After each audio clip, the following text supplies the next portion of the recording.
आपको यह तो पता ही होगा कि मनुष्य द्वारा किए गए कर्म इतने शक्तिशाली होते हैं कि वह उसका पीछा कभी नहीं छोड़ते।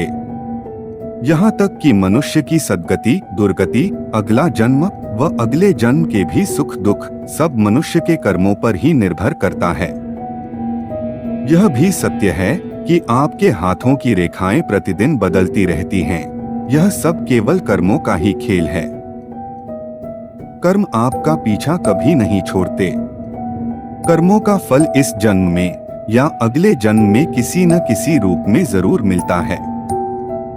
इस वीडियो में हम आपको कर्मों की गति को उदाहरण सहित समझाने का प्रयास करेंगे। कृपया वीडियो को पूरा देखें और चैनल को सब्सक्राइब अवश्य करें। विलंब न करते हुए आरंभ करते हैं। मनुष्य द्वारा किया जाने वाला प्रत्येक कर्म क्रियारूप है। कर्म अपना फल देने के बाद ही समाप्त होते हैं। जब तक कर्म फल नहीं देते तब तक वे समाप्त भी नहीं होते। कर्मों का फल इस जन्म में या अगले जन्म में अवश्य सामने आता है। पूरे विश्व में कैसी भी परिस्थिति आ जाए या अन्य कोई व्यवस्थाएं आए, परंतु न तो एक पिता के सभी बेटे एक जैसे होते हैं, न ही एक गौ की सभी बछियां एक जैसी दूध देने वाली होती हैं, तथा न ही एक गुरु की कक्षा में पढ़ने वाले सभी विद्यार्थी एक जैसे प्रतिभावान होते हैं। व्यक्तियों को एक जैसे धन, साधन, सामर्थ्य, सुविधाएं मिलने पर भी उनका एक समान व्यक्तित्व नहीं निखर पाता। एक जैसे मकान में रहकर भी सभी एक जैसा सुख नहीं भोग पाते हैं। एक ही पद पर बैठा हुआ एक आदमी तो सम्मान प्राप्त कर लेता है, लेकिन कोई दूसरा व्यक्ति उसी पद पर बैठकर वह स्थान प्राप्त नहीं कर पाता।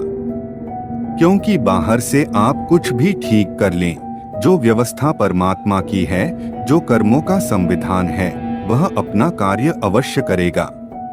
प्रायः माता पिता बच्चों के भाग्य को ऊंचा करने का प्रयास करते हैं।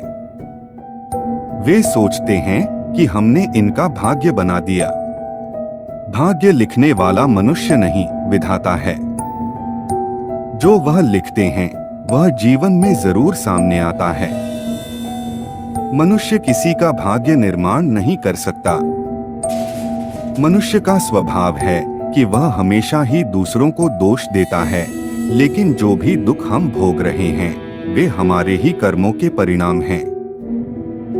कुछ कर्म ऐसे भी होते हैं जो आपके खाते में जुड़ जाते हैं।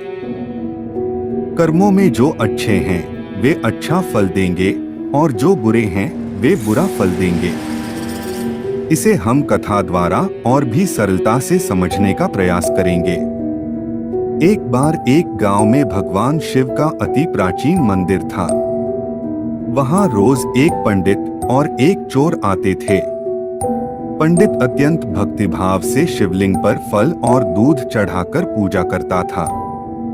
वो वहीं बैठकर शिवस्तोत्र का पाठ करता और घंटों श्रद्धा से शिव का ध्यान करता। दूसरी ओर उसी शिव मंदिर में एक चोर भी प्रतिदिन आता था। वह आते ही शिवलिंग पर डंडे मारना शुरू कर देता और अपने भाग्य को कोसता हुआ भगवान को अपशब्द कहता। अपने भाग्य का सारा दोष वह भगवान शिव पर मढ़ता और उन्हें अन्यायी व पक्षपाती ठहराता। एक दिन पंडित और चोर दोनों साथ साथ ही मंदिर में आए और अपने प्रतिदिन की प्रक्रिया दोहराने लगे। कुछ समय बाद दोनों मंदिर से बाहर आए।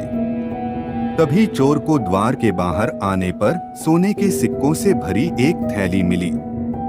उसी समय पंडित के पैर में लोहे की कील से गहरा घाव हो गया।